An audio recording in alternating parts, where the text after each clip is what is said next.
Merci d'être à l'écoute de la chaîne 2, c'est l'heure de InfoCity. InfoCity, le journal de l'info de proximité sur la 95.2. Présentation Ousmane Dao. Avez-vous déjà entendu parler de lâcher des girafes? Et oui, on n'est ni en Afrique du Sud, ni en Tanzanie, encore moins en Zambie, mais c'est bien sûr au Mali. Et les girafes, on en possède. Pour savoir qu'est-ce qu'une lâcher des girafes, la réponse ce sera dans ce journal avec Fatou Diaby. Dans ce journal également, nous irons à la découverte de deux braves dames à l'occasion de la célébration des droits de la femme le 8 mars de chaque année. Pour vous dire que 8 mars ne rime pas uniquement avec fête et folklore. Avec ces deux braves dames, vous allez savoir qu'elles arrivent à s'en sortir et à être autonomes à travers leur activité. La page internationale de ce journal sera développée par Aïssata Dianogo. Elle nous emmènera en Côte d'Ivoire pour nous parler du procès de Abdoulaye Fofana, l'ancien décan de l'ancien Premier ministre Guillaume Soro. Elle nous parlera également de l'apport de l'Afrique au G20 selon l'Afrique du Sud, sans oublier la santé du pape François qui s'améliore de jour en jour. Voilà pour le sommaire. Dans un instant, les détails. Merci d'avoir choisi Radio Mali pour la chaîne 2 pour vous informer. Bienvenue en ce 25e jour du mois de Ramadan. Bienvenue. La réserve Société d'exploitation forestière et animale du Mali, entendez par là, ces femmes se fixent comme objectif de ramener plusieurs espèces d'animaux au Mali. C'est dans cette dynamique qu'elle a lâché depuis le Sénégal. Elle a tiré du Sénégal des girafes, oui, des girafes. Au Mali, on en possède sur une superficie de 3000 hectares. La forêt de Tchemfala loge différents types d'animaux en voie de disparition. La lâchée des girafes, c'est avec Fatou Diaby. Dans le cadre d'un partenariat entre États et particuliers, la Société d'exploitation forestière et animale du Mali a pour habitude de faire venir des animaux de tout type d'espèces. Cela pour que la forêt de Tchemfala soit une forêt digne de ce nom. Ainsi viennent ces bêtes originaires des savanes africaines, notamment des girafes. Venues de la forêt de Badian au pays de la Teranga pour la terre malienne, elles ont été accueillies et lâchées en présence des responsables des eaux et forêts, mais aussi des spécialistes en santé animalière. L'assurance est donnée quant à leur état, mais aussi sur les conditions de vie de la forêt de Tchemfala. Colonel Bougouna Traoré, directeur régional des eaux et forêts Koulikoro. Dans le cadre du repeuplement de ce parc animalier pour recevoir d'espèces sauvages, notamment les girafes. Les conditions de la forêt sont favorables. Nous avons tenu compte là où ça a quitté, nous avons à peu près les mêmes conditions écologiques semblables. Le parc de Bandia, vraiment pas de problème à part le stress du voyage qui n'a pas trop duré d'ailleurs. Les girafes ont presque disparu en terre malienne. Il s'agit de remettre et de multiplier les espèces à travers le parc animalier de Tchemfala. Nous clarifie Wilfried Auvon, spécialiste en faune et flore. Leur venue va apporter beaucoup de plus. On n'avait pas les mâles avant, mais les mâles sont venus. Donc dans le futur, on aura des girafons. Donc c'est l'objectif en fait, avoir des girafons. C'est deux mâles, deux femelles. On a privilégié les girafes parce qu'on en a besoin pour pouvoir accompagner ceux qu'on avait ici déjà. Dans les jours à venir, ces femmes comptent faire de la forêt de Tchemfala un site touristique qui loge diverses espèces d'animaux et rassure quant à la venue prochaine d'autres espèces rares au Mali. Alors, rendez-vous à la Société forestière à Lidou pour voir les girafes de visu. On parle à Ramadan à prison dans ce journal qui est un moment de partage, de communion et c'est pourquoi l'association Happiness Mali agit au niveau de deux structures de santé du district de Bamako en remettant des kits à Satadit Koumakani. Des kits alimentaires pour tous les malades des centres de santé visités, des sourires d'espoir et des visages illuminés des bénéficiaires. L'association Happiness Mali, avec cette opération, souhaite apporter sa dose de bonheur à ces hommes et femmes qui n'ont pas choisi leur destin. Cheikh Amadou Tidjane Ndiaye, président de l'association Happiness Mali. Qui dit solidarité, dit nos parents qui sont couchés dans les hôpitaux et qui sont accompagnés aussi par des frères et sœurs. Tout cela parle du social. Avec cette initiative, les liens liens sociaux sont renforcés et les bénéficiaires saluent l'association pour l'estime et la considération. Fatmata Kouni, bénéficiaire. Savoir que cette association a pensé à nous pour ce don, personnellement, ça me touche profondément. Merci du fond du cœur pour cette belle attention. Geneva Diallo, bénéficiaire. Je ne peux que les remercier pour ce geste. On dit que le Mali est un pays de partage. Cela en est une preuve. Que Dieu les bénisse. Le Mali, pays de solidarité, doit savoir consolider ses valeurs séculaires léguées par nos ancêtres. Un cas d'école qui doit faire des émules en cette année dédiée à la culture par nos plus hautes autorités. Une association à une autre. Après Happiness Mali, parlons de Mali Tilé Koura qui a organisé une rupture collective de jeunes. Le détail avec Oumar Enzan Traoré. Placée sous le signe de la citoyenneté active, cette rupture collective de jeunes, organisée par l'association Mali Tilé Koura, est un facteur de rapprochement et de cohésion sociale entre les fidèles musulmans. Ils étaient nombreux à répondre présents à cette invitation de l'association afin de magnifier le vivre ensemble au Mali. Mamadou Keïta, président de l'association Mali Tilé Koura. Nous sommes des Maliens et on veut le bonheur de ce pays. Nous sommes très fiers de ça. C'est ça le Mali. Depuis nos ancêtres, les Maliens se rassemblent toujours, faire des ruptures ensemble. Cette action humanitaire se veut un cadre de fraternité et de convivialité pour un Mali de paix et de partage.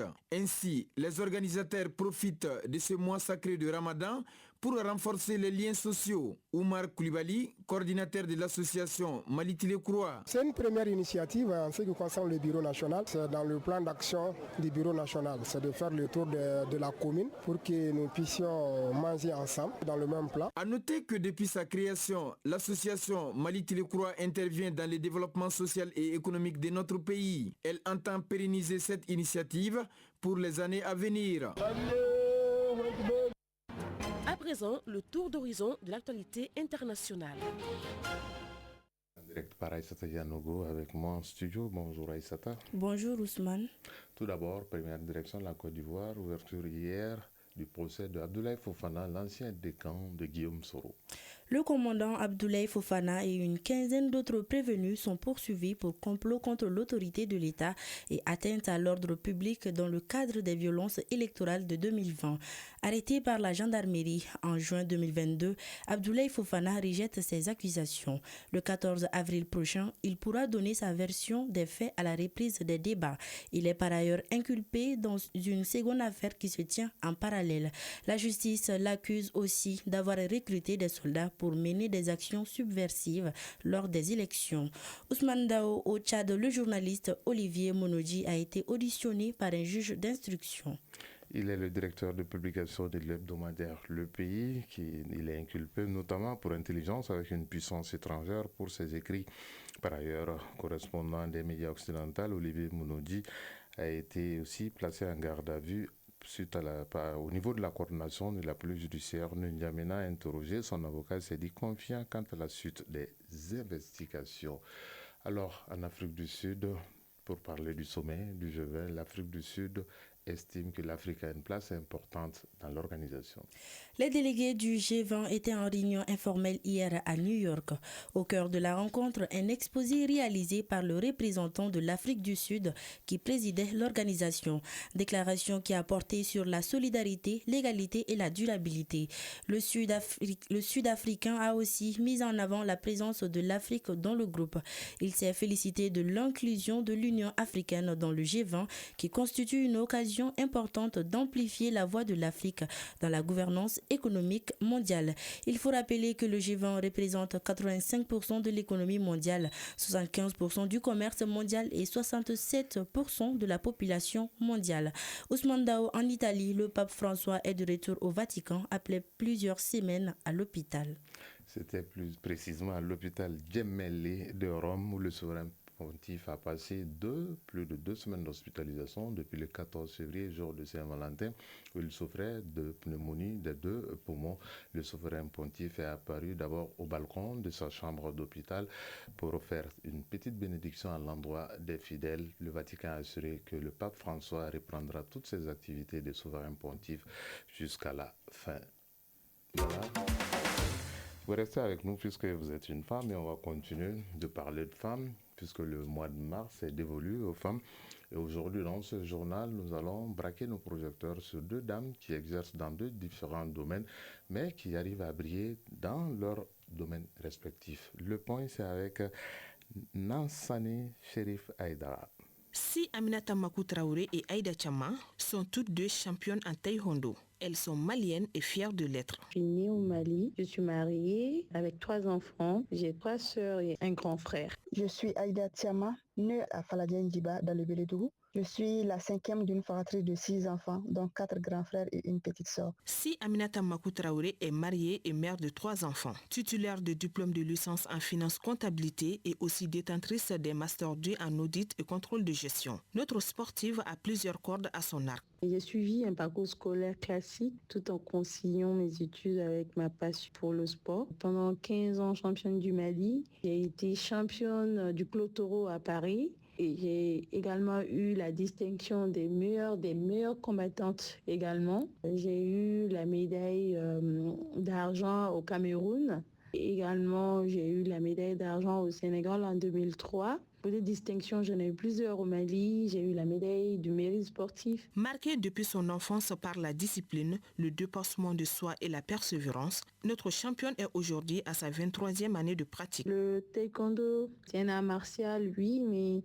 c'est bien plus qu'un sport pour moi. C'est une école de vie. En tant que femme, je voulais aussi briser les stéréotypes et montrer que nous avons pleinement notre place dans ce domaine-là. Si Aminata Makou est ambitieuse, dans un futur proche, elle se donne comme objectif de créer une académie ou un centre de formation de haut niveau pour le développement du taekwondo et le sport en général. Mes projets futurs s'articulent autour de 3 axes. Le développement du taekwondo et du sport en général. En tant qu'entrepreneur, agrandir mon entreprise. 3e point, c'est sur l'impact social pour sensibiliser et autonomiser les jeunes filles à travers le sport et l'éducation. Tout comme si Aminata Makou, Aïda Chama, fille de Idrissa Chama et de Aminata Chama, est aussi championne en taekwondo. Elle travaille à la douane, Aïda Chama. Je voyais les enfants pratiquer le taekwondo lorsque j'attendais mon papa à terminer ses cours privés. J'ai immédiatement voulu faire comme eux. Et c'est parti, Dieu merci. Pas de difficultés majeures,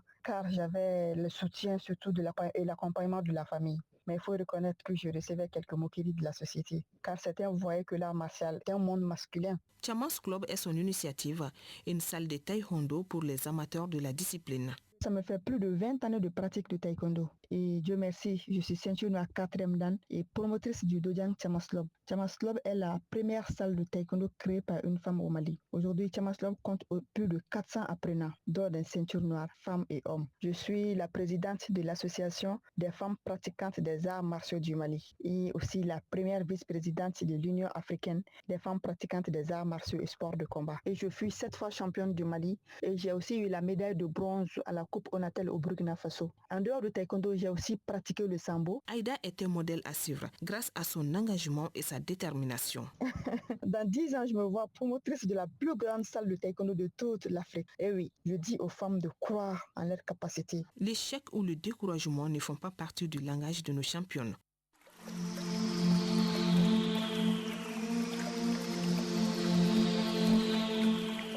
À 12h13 dans les studios de la chaîne 2, le thermomètre affiche 32 degrés Celsius sur Bamako et environ la maximale attendue sera 36 degrés Celsius. Quant au soleil, il se couchera à 18h44. C'est la fin de cette session d'information qui vous a été présentée par Ousmane Daou. Réalisation Assitan Diakité, mise en onde Malik Kansa, assisté de Fatoumata Diallo, mise en ligne Amadiso, coordination Nyanya Alou Traoré, Seydou Traoré, Djefa Diara. Prochain rendez-vous avec l'actualité sur la chaîne 2, c'est à 18h. Mais gardez vos positions d'écoute. Dans un instant, l'équipe sportive sera là avec Awa Kamisogo, Moussa Diawati et Brahima Diallo pour toute l'actualité sportive, notamment les Aigles qui ont sérieusement hypothéqué leur chance de qualification à la Coupe du Monde 2026 après leur nul face à la République centrafricaine hier au Maroc. Bonne suite de Ramadan à toutes et à tous. Prions pour la paix au Mali. Chacun de nous ne peut être une étoile, mais tâchons de briller pour éclairer là où nous sommes. Au revoir et à très bientôt.